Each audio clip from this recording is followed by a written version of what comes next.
Right now, though, we are going to Metro headquarters. The undersheriff speaking right now. The LVMPD.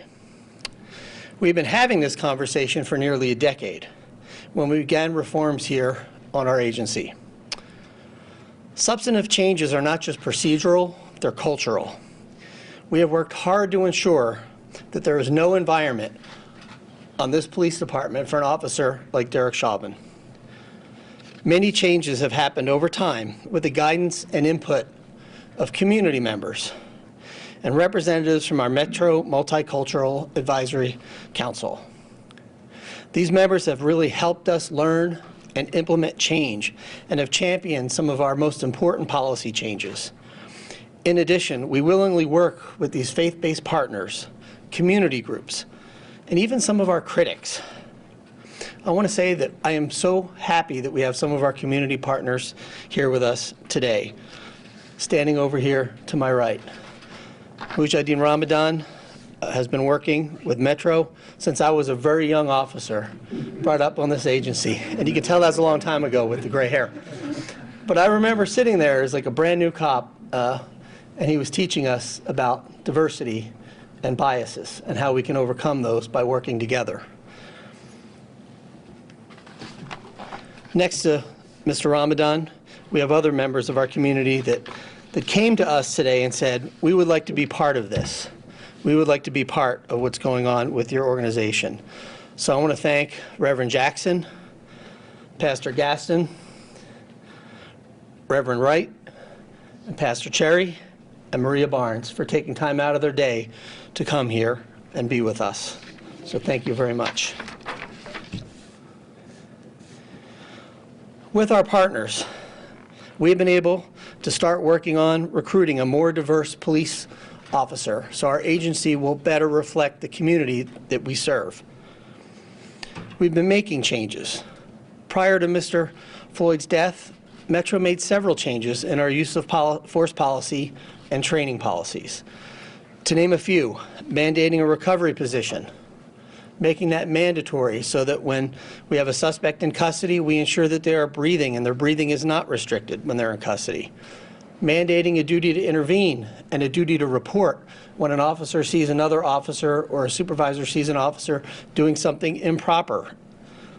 Providing more direction in what de-escalation really means and training our folks on how to de-escalate, making that part of the fabric of everything we do. Every call we go on, we talk about de-escalation. We've prohibited chokeholds and neck restraints. We've made changes. And we've learned over time that we have a responsibility to listen to our community, to you, to learn from our community and to change. The strength of our police department comes from this community. It comes from you, the public. Among our many duties to the public, we're here to protect the First Amendment right to assemble, protest. Some of you may choose to exercise that right today. And we stand here with you, the community, to ensure, hand in hand, that they remain peaceful and that the message is heard. This last year has really illustrated a number of issues that really impact our community. And the death of Mr. Floyd was a tragic event that should not have happened. Having said that, today a jury has spoken and held a police officer accountable for their conduct. Our hope at the LVMPD, as we continue to work collaboratively and we continue to earn the public's trust. So I want to thank you all for being here. I want to thank the members of the community. I want to thank my officers that are here, as well as members of the media and the public. I am willing to take some questions if you have any questions of me today. A couple questions. Talking known as Channel 13, I'm curious going forward, will you guys be using this case, the Derek Chauvin case, in your training now moving forward? Well, I will tell you this.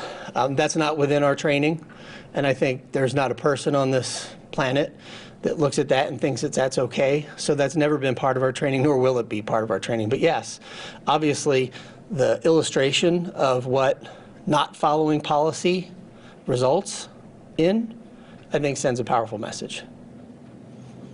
Yes, sir. As a veteran police officer and as a civilian community member, what was your feeling when you saw that video, and what was your feeling today when the jury came back guilty? Well, I will tell you, the day that I first saw that video, I had another employee who's now a deputy chief come into my office and said, "You have to see this video. It's the most disturbing thing I've ever seen." And he says, "I think a city is going to burn." And I looked at it, I thought I was just shocked. So it was just utter shock and disappointment. And then today I would say that the feeling is relief. Yes? Many people say are calling this the first real victory when it comes to seeing an officer held accountable in this country for the death of an African American. Also during this trial, we've heard a lot of talk about the blue wall of silence. What is Metro Police's reaction to the conversation that's happened about the blue wall of silence, and what is being done to make sure that officers, one thing to mandate, but to make sure that officers are actually reporting when something happens? Correct. So a couple things to that. Number one, we don't tolerate it. We mandate that it does not occur, and we put it in policy. But like I said, you have to change a culture. So the only way to change that culture is to enforce the policy and hold those accountable that don't follow it. Right? We train our folks. We tell them what the standard is. We provide them direction on what to do and how to really attain that standard.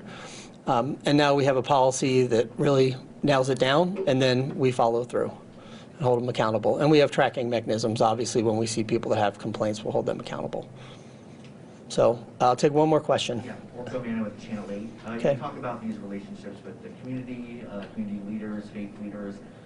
From this point moving forward, how will you continue to have conversations with them, but maybe build on that further now that this, groundswell has happened over the past year? What's the big change, the big movement heading forward? So I think the important thing is to continue to have the conversation. This provides us a genesis to continue having conversations about policing in America and policing in our community. And I think this draws more attention to the importance of our community relationships, whether it's our MMAC council or we're involved in thousands of community partnerships, right? Every day we have that opportunity to make a connection with a member of the public. And I think this serves as a reminder that we're there to serve the public and that we work cooperatively with them, and that we continue to make those changes in law enforcement the public expects. So thank you very much, and then we'll be available for some questions afterwards. I know the folks from the community will be here as well. So thank you for your time today.